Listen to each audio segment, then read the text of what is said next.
एक नक्शा, कई सारी रियासतें और एक बहुत बड़ा सवाल, ये सब मिलकर आज का राजस्थान आखिर बना कैसे? चलिए आज समय में थोड़ा पीछे चलते हैं और उस कहानी को परत दर परत खोलते हैं कि कैसे दर्जनों रियासतों, विद्रोहों और आंदोलनों से गुजरकर आधुनिक राजस्थान ने अपना आकार लिया। देखिए, आज हम जिस राजस्थान को जानते हैं वो हमेशा से ऐसा एक नहीं था। कल्पना कीजिए, 20 से भी ज्यादा छोटी बड़ी रियासतों का एक उलझा हुआ सा जाल। तो सवाल ये उठता है कि ये सब मिलकर एक विशाल राज्य कैसे बन गया? ये कहानी है संघर्ष की, क्रांति की और आखिरकार एकता की, एक लंबी और बहुत दिलचस्प यात्रा की। इस कहानी को ठीक से समझने के लिए हमें सबसे पहले उस दौर में जाना होगा जब राजस्थान सिर्फ एक भौगोलिक पहचान थी, कोई एक संगठित राज्य नहीं। ये रियासतों का एक गुलदस्ता था, कह सकते हैं। तो 19वीं सदी में जिसे आज हम राजस्थान कहते हैं, वो असल में 20 से भी ज्यादा अलग अलग रियासतों में बटा हुआ था। इनमें ज्यादातर मतलब 17 रियासतें राजू की थी, 2 जाटों की और 1 मुस्लिम रियासत थी, और इन सब पर ब्रिटिश सरकार का प्रभाव था। सोचिए, हर रियासत का अपना राजा, अपना अलग शासन और अपनी अलग पहचान। ऐसे में एकता तो एक दूर का सपना ही लगती थी, है ना? और फिर इतिहास ने एक बहुत ही निर्णायक मोड़ लिया। साल था 1857। इस साल की क्रांति ने इस बिखरे हुए से माहौल में पहली बार एक सामूहिक विद्रोह की चिंगारी जलाई।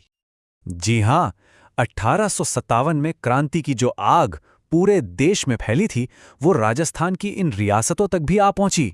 ये सिर्फ एक बाहरी ताकत के खिलाफ विद्रोह नहीं था, बल्कि ये इस क्षेत्र के इतिहास का वो मोड़ था जिसने आने वाले संघर्षों के लिए एक मजबूत नींव तैयार कर दी थी। उस समय का राजनीतिक माहौल ना बड़ा पेचीदा था। कोटा, जोधपुर, भरतपुर और जयपुर, इन जैसी बड़ी रियासतों में नाम के लिए तो स्थानीय शासक थे, लेकिन असल में उनके साथ एक ब्रिटिश पॉलिटिकल एजेंट भी तैनात रहता था। मतलब सत्ता का एक दोहरा ढांचा था, जहां स्थानीय राज और ब्रिटिश नियंत्रण दोनों साथ साथ चल रहे थे। विद्रोह की आग रुकी नहीं, बल्कि बहुत तेजी से फैली। शुरुआत हुई 28 मई को नसीराबाद छावनी से। वहां 15वीं बंगाल नेटिव इन्फेंट्री ने बगावत कर दी। फिर देखते ही देखते जून में नीमच छावनी में विद्रोह हो गया और 15 अक्टूबर तक तो कोटा में एक बहुत बड़ा जन विद्रोह भड़क उठा। मतलब ये कोई एक दो घटनाएं नहीं थीं, ये एक लहर थी जो फैलती जा रही थी। और देखिए, हर बड़े संघर्ष के पीछे कुछ साहसी चेहरे होते हैं। मारवाड़ में आउवा के ठाकुर खुशाल सिंह ने विद्रोह की कमान संभाली और जोधपुर और अंग्रेजों की मिलीजुली सेना को हरा दिया। वहीं दूसरी तरफ कोटा में जयदयाल और मेहराब खान ने आम जनता के विद्रोह का नेतृत्व किया और महीनों तक शहर को अपने कब्जे में रखा।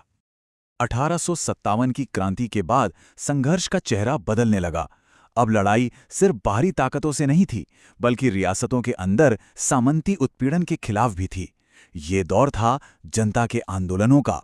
ये लड़ाई अब 2 मोर्चों पर चल रही थी।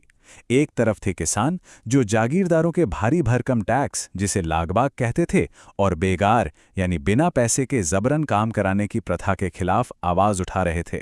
और दूसरी तरफ थे जनजातीय समुदाय, जो अपने सामाजिक सुधारों, जंगल पर अपने हक और हर तरह के शोषण के खिलाफ लड़ रहे थे। लक्ष्य दोनों का एक ही था, आम लोगों के अधिकारों की रक्षा करना। इसे समझने के लिए एक आंदोलन को देखते हैं। एक ही आंदोलन 1921 में मोतीलाल तेजावत ने इसे शुरू किया था। इसका मकसद क्या था? भील और गरासिया जनजातियों को भारी टैक्स और बेगार के खिलाफ एकजुट करना। एक ही मतलब, एकता। ये आंदोलन दिखाता है कि लोगों को संगठित करने में इन मूवमेंट्स ने कितनी बड़ी भूमिका निभाई। इन आंदोलनों को प्रेरणा देने वाले कई महान नेता भी उभरे। बिजौलिया किसान आंदोलन के सूत्रधार विजय सिंह पथिक, आदिवासियों के बीच एक ही आंदोलन के नायक मोतीलाल तेजावत और अपने संस्था संप सभा से भील समुदाय में नई जान फूंकने वाले गोविंद गिरी। इन नेताओं ने सोई हुई जनता को जगाया और उन्हें संगठित किया। तो किसान और जनजातीय आंदोलनों ने एक तरह से राजनीतिक जागृति की जमीन तैयार कर दी थी। और इसी जमीन पर अगला दौर आया प्रजामंडल आंदोलनों का, जहां मांग अब सिर्फ अधिकारों की नहीं रही, अब मांग थी स्वशासन की, यानी अपना राज।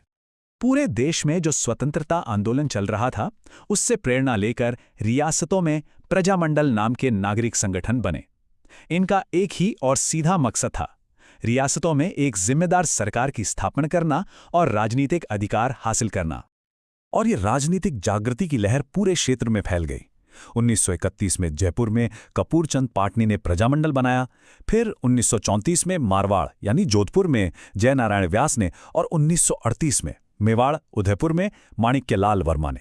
यह आंदोलन राजस्थान के एक होने की प्रक्रिया में एक बहुत जरूरी राजनीतिक कदम थे। और अब हम आते हैं कहानी के अंतिम और सबसे महत्वपूर्ण पड़ाव पर। इन सभी संघर्षों का नतीजा, इन सभी आंदोलनों का फल एक नए राज्य का उदय, यानी राजस्थान का एकीकरण।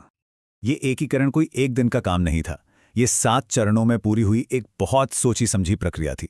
पहला कदम था पूर्वी रियासतों को मिलाकर मत्स्य संघ बनाना। फिर दक्षिण की रियासतें एक साथ आईं, उदयपुर जैसी बड़ी रियासत भी इसमें शामिल हुई। लेकिन सबसे बड़ा कदम तब उठा जब जयपुर, जोधपुर, बीकानेर और जैसलमेर जैसी 4 दिग्गज रियासतें एक साथ आईं और वृहद राजस्थान का सपना सच हुआ। इसके बाद धीरे धीरे बची हुई रियासतों को भी मिलाकर इस पहेली को पूरा किया गया। ये जो 7 चरण दिख रहे हैं ना, ये सिर्फ तारीखें और नाम नहीं हैं। इसके पीछे महीनों बल्कि सालों की बातचीत, समझौते और राजनीतिक सूझबूझ थी। ये उस दूरदर्शिता और मेहनत का सबूत है जिसने दर्जनों अलग अलग रियासतों को एक झंडे के नीचे लाकर खड़ा कर दिया।